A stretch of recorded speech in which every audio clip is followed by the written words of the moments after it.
Bonjour à tous, je voudrais dans cette vidéo parler d'un livre qui, selon moi, est absolument exceptionnel. Donc, il s'appelle De la démocratie en Amérique, qui est en 2 tomes. Et ce livre est exceptionnel parce que il est d'une actualité incroyable. Alors, il a été rédigé en 1835 pour le premier tome et en 1840 pour le deuxième, donc par Alexis de Tocqueville. Mais en fait, il est vraiment d'une actualité, il est d'une actualité criante. Et c'est un livre qui va vous permettre de comprendre en fait les caractéristiques, les défauts, la dynamique en fait des sociétés démocratiques. Euh, donc c'est déjà une première remarque sur le titre du livre, de la démocratie en Amérique. On a l'impression quand on voit en fait quand on lit ce titre que c'est un essai qui ne porte que sur la société américaine, sur la démocratie, sur la naissance de la démocratie en Amérique, et que c'est un livre qui date du 19e siècle. Donc en fait, là, le premier effet qu'on peut se dire, euh, et c'est normal, hein, parce que le titre des essais en général, inconsciemment, c'est quand même un paramètre important pour les gens qui veulent l'acheter et le lire. Mais voilà, dans le titre, on a l'impression que c'est un essai plutôt relatif à l'histoire et donc à la naissance de la démocratie en Amérique au 19e siècle. Et en réalité, la portée est beaucoup plus universelle que ça. C'est un livre déjà qui ne porte pas que sur l'Amérique, puisque bon, Tocqueville, comme vous le savez, Alexis de Tocqueville, que vous devez l'imaginer, même si vous ne le connaissez pas, est français. Donc il en tire déjà des conclusions sur la société, en vue de comprendre l'évolution de la société française. Mais plus généralement, en fait, le livre est un livre de philosophie politique qui va au-delà du cas américain. Le cas américain est un exemple, en fait, c'est un peu un échantillon euh, qui permet de bien comprendre, de mieux comprendre la démocratie, mais en fait, tout de suite, Tocqueville, il va utiliser l'échantillon pour universaliser, extrapoler, analyser. Donc déjà, c'est beaucoup plus large que l'Amérique. Et deuxièmement, c'est pas, en fait, ça ne parle pas que de la démocratie, puisque ça fait une comparaison avec d'autres régimes politiques. Donc on est au 19e siècle en France, donc Tocqueville fait pas mal la comparaison avec l'Ancien Régime. Il compare les régimes dits aristocratiques aux régimes démocratiques qui se dessinent euh, en France déjà, mais également aux États-Unis. Et enfin, troisième remarque, même si c'est un livre, comme je l'ai dit tout à l'heure, qui a été écrit au milieu du 19e siècle, 1835-1840, c'est un livre qui est on ne peut plus intéressant à lire. Voilà. Donc, première chose que j'ai envie de dire dans cette vidéo, en introduction, c'est un conseil que je donne, c'est voilà, si vous pouvez avoir le temps de lire ce livre, ça va vous apporter beaucoup d'idées.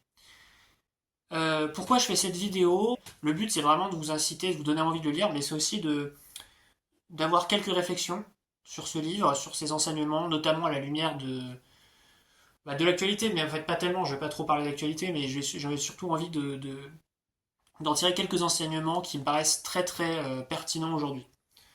Euh, et en fait, le livre, en réalité, je vais pas parler de tout le livre, parce que c'est vraiment un trésor, hein, ce livre. Il est vraiment d'une richesse exceptionnelle. Je pourrais même dire, sans exagérer, hein, ou en tout cas à peine, en exagérant à peine, que il se tourne pas deux trois pages sans qu'il y ait vraiment une vérité ou des idées qui sont absolument, enfin qui sont vraiment très intéressantes. Il y a pas 2 pages sans idées sur le monde en fait hein, dans ce livre. Donc euh, donc voilà, même si voilà, on a l'impression que c'est assez descriptif et que ça parle beaucoup du cas américain, en fait Tocqueville, dès qu'il commence à décrire quelque chose, au bout de quelques lignes, il commence à analyser et à dire, et à faire des comparaisons. Donc c'est vraiment, enfin moi je trouve ça brillant. Alors il y a une autre raison aussi pour le lire, au-delà du fond qui est vraiment très pertinent et de sa portée, c'est que c'est un livre qui est très bien écrit. C'est en fait une écriture extrêmement simple, limpide et claire en fait. C'est vraiment, moi j'ai adoré vraiment l'écriture de Tocqueville pour ça, juste pour ça, parce que c'est vraiment très simple à comprendre, très simple à lire, et en même temps très profond. C'est ça vraiment le génie français dans la simplicité, dans la clarté de la pensée, de l'écriture et de la syntaxe. Enfin, c'est vraiment, pour moi, c'est une écriture qui est parfaite. Tocqueville, c'est vraiment l'écriture parfaite pour un essai, c'est De la démocratie en Amérique. Voilà. Donc ce livre, voilà, ça a beaucoup de qualités. Je ne sais pas s'il faut lire tous les essais politiques du monde, mais en tout cas, De la démocratie en Amérique, je pense que c'est vraiment pas du temps perdu. Même si au début, voilà, on peut avoir l'impression qu'il décrit les institutions américaines, euh, il rentre vraiment dans le détail du cas américain, mais comme je vous le dis, c'est pas perdu parce que tout de suite il fait des comparaisons et il en tire des résultats. Donc vraiment, c'est un livre que je vous recommande. Donc pourquoi je fais cette vidéo? Donc voilà, pour faire transmettre quelques enseignements sur le livre. C'est une vidéo, ça sera une série de vidéos qui va beaucoup s'appuyer sur des citations du livre et qui va en tirer quelques enseignements. Moi, mon but, c'est juste de prendre le livre que j'ai lu de A à Z, d'en tirer quelques citations et ensuite, à partir de ces citations, en tirer quelques idées, quelques réflexions qui me semblent aujourd'hui pertinentes. Et en fait, il y a quatre thèmes que je vais discuter dans ces vidéos. Peut-être qu'il y aura quatre vidéos, peut-être qu'il y aura plus. Il y a un premier thème que je discuterai, c'est celui du lien entre égalité et liberté dans la démocratie. Je ferai une deuxième vidéo sur l'individualisme en démocratie, qui est en réalité le pire des vices de la démocratie. Je ferai une troisième vidéo sur la formation et la diffusion des idées en démocratie, et notamment à l'ère des médias et des réseaux sociaux. Et enfin, je ferai une quatrième vidéo sur en fait la place que Tocqueville réserve à la religion en démocratie. Voilà, donc ça ce sera un petit peu les quatre thèmes que j'ai envie de discuter. Et alors j'avais encore deux trois petites choses à vous dire dans cette vidéo d'introduction sur de la démocratie en Amérique et sur Tocqueville. Sur le contexte du livre, c'est important de savoir dans quel contexte il a été écrit. Donc Tocqueville, il a eu plusieurs casquettes dans sa vie, c'est pas simplement un écrivain. Alors Wikipédia le décrit comme étant un magistrat, écrivain, historien, académicien, voyageur, philosophe, politologue, précurseur de la sociologie et homme politique français. Donc voilà, rien que ça. Euh, donc pour retracer les grandes étapes, Tocqueville il a commencé par être magistrat. Et c'est dans ce contexte d'ailleurs qu'il va voyager aux États-Unis, j'y reviens juste après. Il a été élu député, et puis il a même été ministre des Affaires étrangères pendant quelques mois, je crois, voilà, en France. Donc c'est un homme qui a plusieurs casquettes.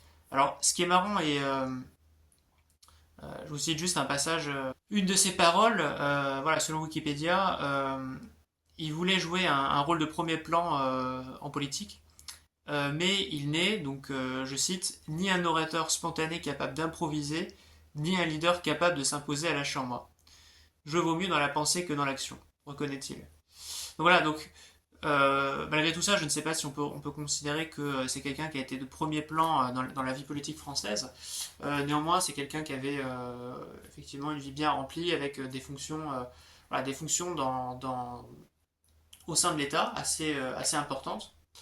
Et c'est en tant que magistrat qu'il a été, là j'en viens au contexte du livre, c'est en tant que magistrat qu'il a été envoyé aux États-Unis pour, à l'origine, étudier le système carcéral américain, donc les prisons américaines. Et il était censé rendre un rapport à l'issue de son voyage. Donc il est resté à peu près 10 mois aux États-Unis. Alors il est parti avec un collègue d'ailleurs qui s'appelle Gustave de Beaumont. Et voilà, et donc tous les deux, ils partent aux États-Unis pour étudier le système carcéral américain. Et effectivement, Tocqueville, il va faire un rapport avec son collègue qui s'appelle Du système pénitentiaire aux États-Unis et de son application, qui paraît en 1833. Mais il va surtout sortir 3 ans plus tard, donc en 1835, le premier tome du monument de la philosophie politique qui est De la démocratie en Amérique. Donc en fait, ce livre n'est pas un livre ex nihilo, on pourrait dire, qui est complètement théorique. C'est un livre qui s'est basé sur l'expérience de Tocqueville aux États-Unis, qui a profité de sa mission en fait. Quelque part, il était un peu en stage. Enfin, il n'était pas en stage puisqu'il était magistrat, mais il n'était pas étudiant. Mais on l'a envoyé en mission pour faire une étude sur les prisons américaines. Et en fait, il a un petit peu voyagé aux États-Unis, il s'est renseigné, il a discuté avec les gens. Il a été observateur de la société américaine et il en a tiré 3 ans après son retour ce traité voilà, de philosophie politique qui est de la démocratie en Amérique. Et cette approche, elle est très intéressante. Elle est d'autant plus intéressante qu'elle est fondée vraiment sur une observation de la société américaine. Je veux rajouter un autre point qui me semble très important dans cette introduction voilà, à cette série de vidéos consacrée à de la démocratie en Amérique de Tocqueville, c'est qu'on pourrait avoir l'impression que Tocqueville cherche systématiquement à critiquer, à dénigrer la démocratie, et qu'en réalité, Tocqueville est un adversaire de la démocratie. Et en fait, c'est important de préciser tout de suite que c'est pas le cas. Alors, je vais vous passer une citation justement à ce propos, ou même deux d'ailleurs. Alors d'abord, dans son avertissement du tome 2, il écrit: Je répondrai simplement que c'est parce que je n'étais point un adversaire de la démocratie que j'ai voulu être sincère avec elle. Les hommes ne reçoivent point la vérité de leurs ennemis, et leurs amis ne la leur offrent guère, c'est pour cela que je l'ai dite. J'ai pensé que beaucoup se chargeraient d'annoncer les biens nouveaux que l'égalité promet aux hommes, mais que peu oseraient signaler de loin les périls dont elle les menace. C'est donc principalement vers ces périls que j'ai dirigé mes regards, et, ayant cru les découvrir clairement, je n'ai pas eu la lâcheté de les taire. Donc on peut le croire ou pas d'ailleurs, hein, c'est ce qu'il écrit dans le tome 2 de la démocratie en Amérique, mais on voit qu'il se place dans cet avertissement dans une position d'observateur et qu'il cherche plutôt à être neutre et analyser plutôt les périls et les menaces voilà, qui sont inhérentes aux caractéristiques de la démocratie. La démarche de Tocqueville, c'est justement de prévenir la démocratie de ses défauts. Et il y a une autre citation qui me paraît également plus dévoiler sa pensée au sujet de la démocratie. Parce que vous voyez qu'ici, il dit qu'il n'est pas l'adversaire de la démocratie, mais il ne dit pas non plus qu'il est allié de la démocratie. Il ne dit pas non plus qu'il est allié de l'ancien régime et de l'aristocratie. Donc c'est un peu difficile de savoir où il se situe. Encore une fois, je pense il se situe plutôt en observateur. Mais il y a une autre citation qui révèle un peu ce qu'il pense de la démocratie et de l'aristocratie. Les lois de la démocratie tendent, en général, au bien du plus grand nombre, car elles émanent de la majorité de tous les citoyens, laquelle peut se tromper, mais ne saurait avoir un intérêt contraire à elle-même. Celles de l'aristocratie tendent, au contraire, à monopoliser dans les mains du petit nombre la richesse et le pouvoir, parce que l'aristocratie forme toujours de sa nature une minorité. On peut donc dire, d'une manière générale, que l'objet de la démocratie, dans sa législation, est plus utile à l'humanité que l'objet de l'aristocratie dans la sienne. Donc ça c'est quand même important parce que, et je vais suivre, c'est pour ça qu'il n'y a pas encore la référence, la citation n'est pas terminée, mais il dit quand même que la démocratie est plus utile dans sa finalité que l'aristocratie au bien du plus grand nombre. Mais je continue la citation parce que ce serait un peu malhonnête de la tronquer ici. Mais là finissent ses avantages. Alors sous-entendu, l'objet de la démocratie est plus utile à l'humanité que l'objet de l'aristocratie. Donc ça c'est l'avantage de la démocratie. Et il continue en disant: mais là finissent ses avantages. L'aristocratie est infiniment plus habile dans la science du législateur que ne saurait l'être la démocratie. Maîtresse d'elle-même, elle n'est point sujette à des entraînements passagers. Elle a de longs desseins qu'elle sait mûrir jusqu'à ce que l'occasion favorable se présente. L'aristocratie procède savamment. Elle connaît l'art de faire converger en même temps vers un même point la force collective de toutes ses lois. Il n'en est pas ainsi de la démocratie. Ses lois sont presque toujours défectueuses ou intempestives. Et là il conclut, je pense, sur ce qui est vraiment son verdict un petit peu sur la comparaison entre l'ancien régime et la démocratie. Les moyens de la démocratie sont donc plus imparfaits que ceux de l'aristocratie. Souvent elle travaille sans le vouloir contre elle-même, mais son but est plus utile. Donc dans un chapitre dans le premier tome qu'il nomme quels sont les avantages réels que la société américaine retire du gouvernement de la démocratie. Donc, et là d'ailleurs au passage vous voyez bien que même dans un chapitre qui parle de la société américaine, enfin dans le titre du chapitre part sur les avantages réels de la société américaine, vous voyez que la portée est universelle, c'est une réflexion universelle sur la démocratie. Et donc je pense que là on peut vraiment comprendre ce que Tocqueville pense un petit peu de la démocratie.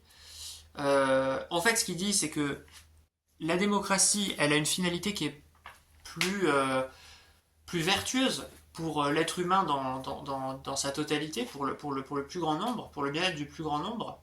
Mais ce qui lui manque, en fait, c'est ses moyens. En fait, elle échoue dans ses moyens à atteindre la finalité qui est plus noble. Et à l'inverse, l'aristocratie, d'après Tocqueville, elle est plus habile, elle est plus à droite, mais en même temps, elle sert une minorité d'intérêts. Et donc, je pense que c'est voilà, c'est un petit peu sa position.